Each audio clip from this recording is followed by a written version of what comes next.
नमस्कार दोस्तों, आज हम आपको बताने वाले इस वीडियो में ऑडिटिंग से रिलेटेड इंपॉर्टेंट क्वेश्चन। ये सभी क्वेश्चन आपके आने वाले एग्जाम में पूछे जा सकते हैं। काफी अच्छे लेवल के क्वेश्चन होने वाले हैं। जैसा कि आपने थंबनेल में देखा होगा, लिखा था टॉप 200 क्वेश्चंस। तो जी हाँ दोस्तों, आपको हम ऑडिट से रिलेटेड टॉप 200 क्वेश्चंस प्रोवाइड करने वाले हैं और गारंटी के साथ बोल रहे हैं, अगर आपने ये टॉप 200 क्वेश्चंस देख लिया, याद कर लिया, तो इसके बाहर से क्वेश्चन नहीं पूछा जाएगा। यूपीपीसीएल असिस्टेंट अकाउंटेंट में यहीं से क्वेश्चन पूछा जाएगा, क्योंकि ये बिल्कुल निचोड़ है ऑडिट का। जितने अच्छे से अच्छे क्वेश्चन हो सकते हैं हम आपको इसमें प्रोवाइड कर रहे हैं। और कुछ क्वेश्चन इसमें से ऐसे भी हैं जो प्रीवियस ईयर में पूछे गए हैं, वो आपको हम वीडियो में बताने वाले हैं। तो देखिए यहां पर लिखा हुआ है पार्ट नंबर 2, यानी इससे पहले मैंने आपको पार्ट 1 प्रोवाइड कर दिया है, जिसके लिंक आपको इस वीडियो के डिस्क्रिप्शन में मिल जाएगी या आप हमारे चैनल पर जाकर के देख सकते हैं। तो फ्रेंड्स, चलिए वीडियो की शुरुआत करते हैं। और एक रिक्वेस्ट है आपसे, आप लोग कोशिश करिएगा हमारे सही आंसर बताने से पहले एक बार आप क्वेश्चन के आंसर को गेस करके बता सकें। ठीक है, कमेंट करके बताइएगा, जिससे आपको एक बार में रिवीजन भी हो जाएगा। तो चलिए देखते हैं आज का पहला question. Section 140 of the companies act 2013 deals with. कंपनी अधिनियम 2013 की धारा 140 संबंधित है। Option A, appointment of an auditor, एक लेखा परीक्षक की नियुक्ति। Option B, removal of an auditor, एक लेखा परीक्षक को हटाना। Option C, remuneration of an auditor, एक लेखा परीक्षक की पारिश्रमिक। Option D, none of the above. और फ्रेंड्स, आपकी जानकारी के लिए एक चीज और बताना चाहते हैं। जैसे कि आपका पिछला एग्जाम हुआ था सितंबर में, है ना, असिस्टेंट अकाउंटेंट का एग्जाम हुआ था, उसमें ऑडिटर यानी मतलब कि ऑडिट को वहां पर डिनोट किया गया था लेखा परीक्षा से। ठीक है, इसको अंकेक्षण भी कहा जाता है। लेकिन आपका जो परीक्षा हुआ था सितंबर में, उसके पेपर में ऑडिट को लेखा परीक्षा कहा गया है। ठीक है, और ऑडिटर को लेखा परीक्षक कहा गया है। ठीक है, इसको ध्यान रखिएगा, इसलिए आपको हम यहां पर लेखा परीक्षक और लेखा परीक्षा ही यूज कर रहे हैं। तो चलिए पहले वाले का आंसर उम्मीद करते हैं आप सभी ने कमेंट करके बता दिया होगा। तो यहां पर आपका सही आंसर होगा ऑप्शन बी। ठीक है, बी वाला यहां पर बिल्कुल सही हो जाएगा। रिमूवल ऑफ एन ऑडिटर, एक लेखा परीक्षक को हटाना। ये किसके अंतर्गत आता है? धारा 140 सेक्शन 140। चलिए क्वेश्चन नंबर 2 देख लेते हैं, क्या कह रहा है question number 2। Audit done by the employees of the business undertaking is called. ठीक है, व्यवसायिक उपक्रम के कर्मचारियों द्वारा किया गया अंकेक्षण डैश कहलाता है। Company audit, statutory audit, internal audit, final audit. फटाफट सभी बच्चे इसका कमेंट करके बताएंगे। देखिए वीडियो तो रिकॉर्डिंग है, ठीक है, जो आपकी क्लास चल रही है रिकॉर्डिंग है, लेकिन आप लोग ऐसा फील करिएगा कि आपकी लाइव क्लास चल रही है। और आप लोग जितना आंसर कमेंट करके बताएंगे उतना आपको अच्छा लगने वाला है। आप पूरी वीडियो भी देख सकते हैं, आपको बोर बिल्कुल भी नहीं होगा। ठीक है, इसका सभी बच्चे कमेंट करके बताएंगे। Audit done by the employees of the business undertaking is called. तो यहां पर आपका जो सही आंसर बनेगा दूसरे का, ऑप्शन सी, क्या हो जाएगा? Internal audit. जब कंपनी के ही कर्मचारी खुद का ऑडिट करते हैं, खुद की बिजनेस का, कंपनी का ऑडिट करते हैं, तो उसे क्या कहते हैं? इंटरनल ऑडिट, आंतरिक अंकेक्षण, आंतरिक लेखा परीक्षा। ठीक है, अगला क्वेश्चन, तीसरा क्वेश्चन क्या कह रहा है? विच of the following is not a kind of audit. बहुत ही अच्छा क्वेश्चन है, अक्सर परीक्षाओं में पूछा जाता है। अगर आप बीकॉम के स्टूडेंट हैं तो ये क्वेश्चन आपको पता होना चाहिए। निम्न में से कौन सा एक प्रकार का अंकेक्षण नहीं है? Option A, statutory and private audit, इसका हिंदी है सांविधिक और निजी लेखा परीक्षा। Option B, final interim management audit, अंतरिम प्रबंधन लेखा परीक्षा। Option C, government and continuous audit, सरकार और सतत लेखा परीक्षा। Option D, none of the above. तो यहां पूछा जा रहा है निम्न में से कौन सा एक प्रकार का अंकेक्षण नहीं है। तो यहां पर आपका तीसरे का सही आंसर बनेगा ऑप्शन डी। ठीक है, इनमें से कोई भी नहीं, नन ऑफ द अबव। चलिए अगला क्वेश्चन देखते हैं, 4। सभी क्वेश्चन को नोट करते चलिएगा, जहां भी आप नोट करना चाहते हैं एक नोट्स बना लीजिए इसकी। और आपको हम प्रोवाइड कर रहे हैं 200 टॉप क्वेश्चंस ऑडिट से रिलेटेड। और इसके बाहर गारंटी से बोल रहे हैं कि इसके बाहर से क्वेश्चन नहीं पूछा जाएगा। Question number 4, effective internal check system reduces, प्रभावी आंतरिक जांच प्रणाली कम करती है। Option A, responsibilities of an auditor. Option B, work of auditor. Option C, the liability of auditor. और लास्ट है none of the above. Effective internal check system reduced. तो यहां पर आपको चलिए सही आंसर इसका बता देते हैं। ऑप्शन बी हो जाएगा वर्क ऑफ ऑडिटर। ठीक है, जब यहां बात हो रही है जब इंटरनल चेक, जब कंपनी के कर्मचारी खुद का चेक कर लेते हैं, एक बार ऑडिट कर लेते हैं, तो क्या कम हो जाता है, तो वर्क ऑफ ऑडिटर, जो ऑडिटर होता है, अंकेक्षक होता है, उसका काम थोड़ा सा कम हो जाता है। ठीक है, उसको गलतियां कम मिलती हैं। चलिए अगला देख लेते हैं। Very very important question. आपको जैसा कि मैंने बताया था कि कुछ इसमें से प्रीवियस क्वेश्चन भी मैंने रखे हैं, तो आपको बताना चाहेंगे सितंबर में जो आपका एग्जाम हुआ था 13 सितंबर 2021 को, उसमें ये क्वेश्चन पूछा गया था। आप अगर 16 नंबर, ठीक है, अकाउंटेंसी सेक्शन का 16 नंबर अगर देखेंगे आप, क्वेश्चन नंबर 16, तो आपको ये क्वेश्चन देखने को मिल जाएगा। ये क्वेश्चन आपके एग्जाम में आया हुआ है। चलिए पढ़ते हैं। ऑडिट शब्द की व्युत्पत्ति लैटिन शब्द ऑडियर से हुई है, जिसका अर्थ है the word audit is derived from the Latin word audire. ठीक है, विच मीन्स, यहां पूछा जा रहा है ऑडेयर शब्द का अर्थ क्या होता है, इसका मतलब क्या होता है ऑडेयर शब्द का। सक्रिय करना, ट्रिप ऑफ, ढूंढना, सीख, सोचना, थिंकिंग, या सुनना, लिसन। तो फ्रेंड्स आपको बताना चाहेंगे, इसके पीछे काफी अच्छी स्टोरी है, थोड़ा सा आपको बता देते हैं। तो ऑडियर शब्द का मतलब देखिए क्या होता है, सुनना। ठीक है, ऑप्शन डी। पहले के समय में क्या होता था कि बिजनेस बहुत ही छोटे मात्रा में होते थे। ठीक है, बहुत ही ट्रांजैक्शन उसके छोटे हुआ करते थे। तो क्या होता था कि कंपनी के जो बिजनेसमैन होते थे वो अपनी डायरी पर, ठीक है, अपनी डायरी पर उसको नोट कर लेते थे कि आज कितना ट्रांजैक्शन हुआ है। जब भी उनके यहाँ कोई ऑडिटर जाता था तो वो उसको सुन करके, ठीक है, वो उसको सुना करके, उसी को पढ़ करके बता देते थे। लेकिन आजकल के समय में क्या हो गया है, ट्रांजैक्शन बहुत ज्यादा बढ़ चुके हैं, हजारों लाखों ट्रांजैक्शन होते हैं। तो क्या हो गया, इसके लिए एक बिजनेसमैन जो होते हैं वो चार्टर्ड अकाउंटेंट रखते हैं। ठीक है, तो वो क्या करते हैं, सिस्टम पर, ठीक है, सिस्टम पर एंट्री करते हैं जो भी बिजनेस हुआ है, लेन देन का। फिर वो क्या होता है, ऑडिटर आते हैं उनके यहाँ, वो खुद से, ठीक है, ऑडिटर क्या करते हैं, अब इसको तो भाई सुना नहीं सकते हैं, तो क्या करते हैं, ऑडिटर जो है चेक करते हैं। ठीक है, सिस्टम पर जो है चेक करते हैं, उनका सारा खाता बही देखते हैं। तो ये क्या हो गया, इसका तो स्टार्टिंग में क्या था, वो सुन के बताते थे, तो क्या मतलब हो गया, सुनना हो गया। ठीक है, ऑडिटर मतलब क्या हो गया, सुनना। ये क्वेश्चन आपका आया हुआ है 13 सितंबर 2021 की परीक्षा में। क्वेश्चन नंबर 16 है, आप जाके देख सकते हैं। ठीक है, सुनना हो गया। चलिए क्वेश्चन नंबर 6 देख लेते हैं। थोड़ा सा लॉन्ग क्वेश्चन है, इसको आपको पूरा, चलिए पूरा दिख रहा है क्वेश्चन, है ना, पढ़ते हैं ना, तो फिर नीचे देख लेंगे। पहले क्वेश्चन रीड कर लेते हैं।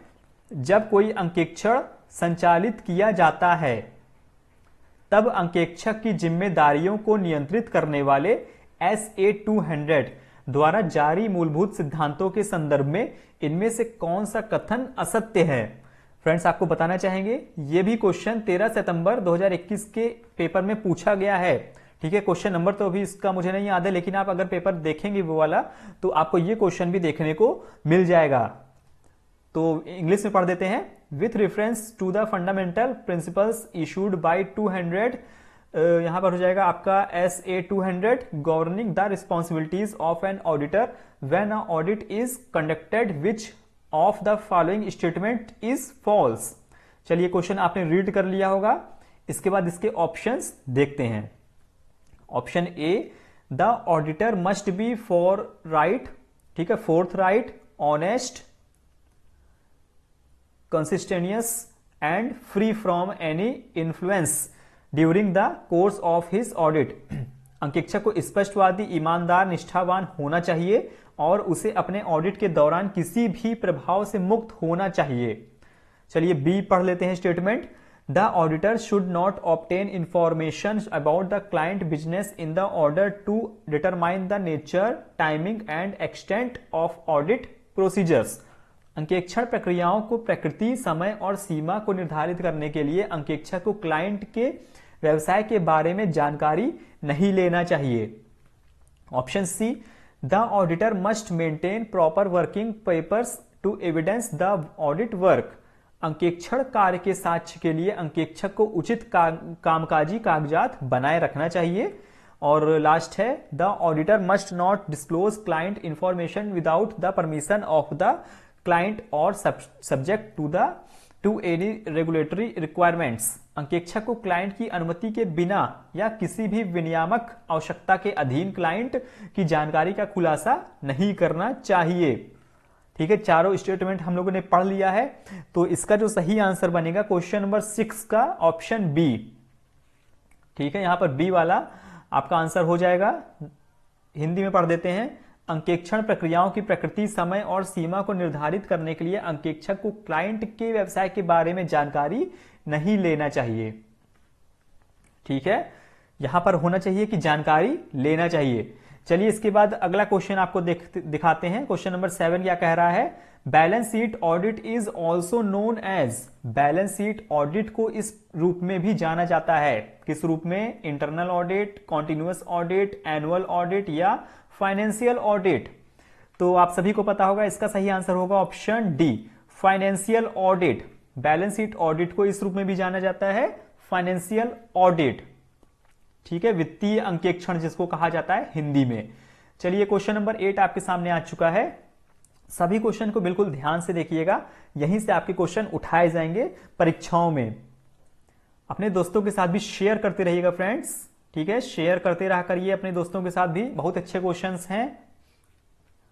फाइनल ऑडिट इम्प्लीज, अंतिम लेखा परीक्षा का तात्पर्य है। Option A, finally checking of accounts to reveal frauds, धोखाधड़ी का खुलासा करने के लिए अंततः खातों की जांच। Option B, audit for submitting report immediately at the end of the year, यानी वर्ष के अंत में तुरंत रिपोर्ट प्रस्तुत करने के लिए लेखा परीक्षा। Option C. ठीक है, सी पढ़ते हैं क्या है? Audit of accounts at the end of the year, वर्ष के अंत में खातों की लेखा परीक्षा। और लास्ट है audit of banking companies, banking कंपनियों का ऑडिट। तो देखिए यहां पर मतलब है फाइनल ऑडिट का क्या मतलब है, तो आप सभी को पता होगा, आप लोगों ने अगर अच्छे से पढ़ा होगा इसका आंसर तो हो जाएगा ऑप्शन 8 का सी। ठीक है, सी यहां पर सही हो जाएगा। Audit of accounts at the end of the year, final audit कब किया जाता है? वर्ष के अंत में। ठीक है, वर्ष के अंत में खातों का लेखा परीक्षा। चलिए इसी क्रम में आगे देखते हैं क्वेश्चन नंबर 9। क्वेश्चन नंबर 9 क्या कह रहा है? The objective of the audit planning is, लेखा परीक्षा योजना का उद्देश्य क्या है? अब यहां पर ऑडिट का उद्देश्य पूछ रहा है, objective. To identify potential problems, संभावित समस्याओं की पहचान करने के लिए। Option B, to give appropriate attention to all important areas of audit, लेखा परीक्षा के सभी महत्वपूर्ण क्षेत्रों पर उचित ध्यान देना। Option C, to coordinate work with other auditors and experts, अन्य लेखा परीक्षकों और विशेषज्ञों के साथ काम का समन्वय करने के लिए। Option D, all of the above.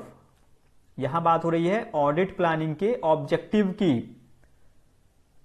लेखा परीक्षा योजना का उद्देश्य क्या है? तो राइट आंसर आपका बनेगा ऑप्शन डी, इनमें से सभी। ठीक है, ऑप्शन ए भी हो जाएगा, ऑप्शन बी भी होगा और ऑप्शन सी भी हो जाएगा। चलिए आगे बढ़ते हैं हम लोग क्वेश्चन नंबर 10 पर।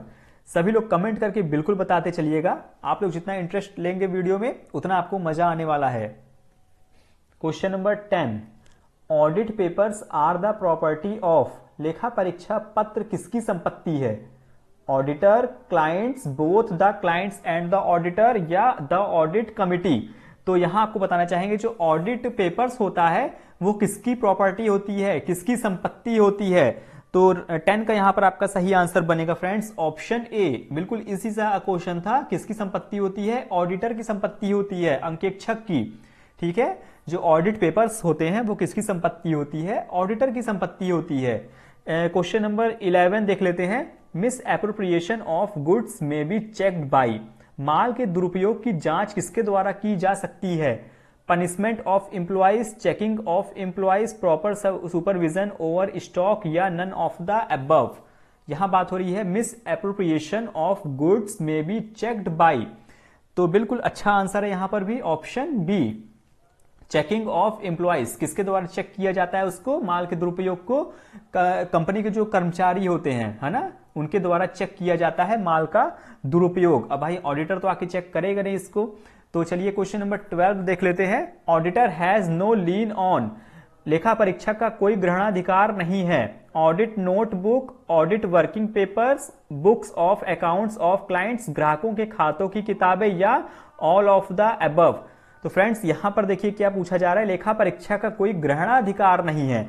तो कौन सा ग्रहणाधिकार इसमें नहीं है ये आपको बता देते हैं। 12 का हो जाएगा ऑप्शन सी, ग्राहकों के खातों की किताबें। अब यहां क्या बात हो रही है, जो ग्राहक की खातों की किताब होती है वो जो है इसके लेखा परीक्षा का उसमें कोई ग्रहणाधिकार नहीं होता है। चलिए क्वेश्चन नंबर 13 देख लेते हैं क्या बोला जा रहा है। बिल्कुल क्वेश्चन पर ध्यान से देखिएगा, कॉन्सेंट्रेट होकर पढ़िए बिल्कुल। क्वेश्चन नंबर 13 है, section 139 under section 7 provides that in the case of a government company or any other company owned or controlled by the central government or by any state government, the first auditor shall be appointed by। धारा 139 under section 7 में प्रावधान है कि केंद्र सरकार या किसी राज्य सरकार के स्वामित्व या नियंत्रण वाली किसी सरकारी कंपनी या किसी अन्य कंपनी के मामले में पहला लेखा परीक्षक डैश द्वारा नियुक्त किया जाएगा। तो बिल्कुल अच्छा आंसर है, इसको वेरी वेरी इंपॉर्टेंट नोट कर लीजिएगा, ठीक है। इसको स्क्रीनशॉट भी ले सकते हैं आप। कंट्रोलर एंड ऑडिटर यानी general of India, option B हो जाएगा स्टेट गवर्नमेंट, ऑप्शन सी हो जाएगा सेंट्रल गवर्नमेंट और ऑप्शन डी हो जाएगा नन ऑफ द अबव। तो देखिए यहां पर आपका जो सही आंसर बनेगा, किसके द्वारा लेखा परीक्षक ऑडिटर नियुक्त किया जाएगा, तो यहां पर ऑप्शन हो जाएगा ए, ठीक है। ए यहां पर बिल्कुल सही हो जाएगा, कंट्रोलर एंड ऑडिटर यानी जनरल ऑफ इंडिया। चलिए क्वेश्चन नंबर 14 देख लेते हैं क्या बोला जा रहा है। Objective of internal audit includes, आंतरिक लेखा परीक्षा के उद्देश्य में डैश शामिल है, perfect accounting system, proper control, asset protection, या all of the above.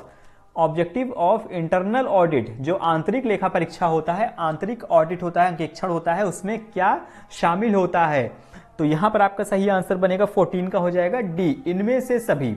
Perfect accounting system, proper control भी होना चाहिए और एसेट प्रोटेक्शन भी होना चाहिए, तो इनमें से सभी आंसर हो जाएगा। चलिए क्वेश्चन नंबर 15 देख लेते हैं फटाक से हम लोग।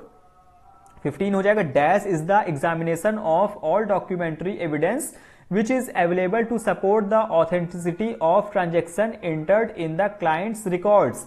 डैश ग्राहकों के रिकॉर्ड में दर्ज किए गए लेन देन की प्रामाणिकता का समर्थन करने के लिए उपलब्ध सभी दस्तावेजी साक्ष्यों की जांच है। Internal check, accounting, vouching, none of the above. Friends आपको बताना चाहेंगे, जो आपका एग्जाम हुआ था पिछला प्रीवियस एग्जाम जो हो चुका है, वहां पर यह क्वेश्चन भी पूछा गया है, ठीक है। ये क्वेश्चन भी एग्जाम में आया हुआ क्वेश्चन है, ठीक है। इसको भी आप देख लीजिएगा, इंटरनल चेक, अकाउंटिंग, वाउचिंग, या नन ऑफ द अबव। 15 का आंसर सभी बच्चे कमेंट करके बताएंगे, ये क्वेश्चन परीक्षा में आया हुआ क्वेश्चन है, इंटरनल चेक, अकाउंटिंग, वाउचिंग, या नन ऑफ द अबव। चलिए आपको सही आंसर बता देते हैं, आप लोग आंसर देखते रहिएगा। ऑप्शन सी क्या हो जाएगा फ्रेंड्स, वाउचिंग, है ना। इसका आंसर क्या हो जाएगा, वाउचिंग, ऑप्शन सी। और आज का last question 16, when a transaction has not been recorded in the books of account either wholly or partially, such errors are called। जब कोई लेन देन खाते की किताबों में पूर्ण या आंशिक रूप से दर्ज नहीं किया गया है तो ऐसी त्रुटियों को कहा जाता है। देखिए त्रुटियों से भी रिलेटेड क्वेश्चन पूछे जाते हैं, इसको इंग्लिश में कहा जाता है एरर, ERROR, ठीक है, ERROR इसका स्पेलिंग होती है। एरर ऑफ कमीशन यानी कमीशन की त्रुटि, कंपनसेटिंग एरर क्षतिपूर्ति त्रुटि, एरर ऑफ ओमिशन चूक की त्रुटि, या नन ऑफ द अबव, इनमें से कोई भी नहीं।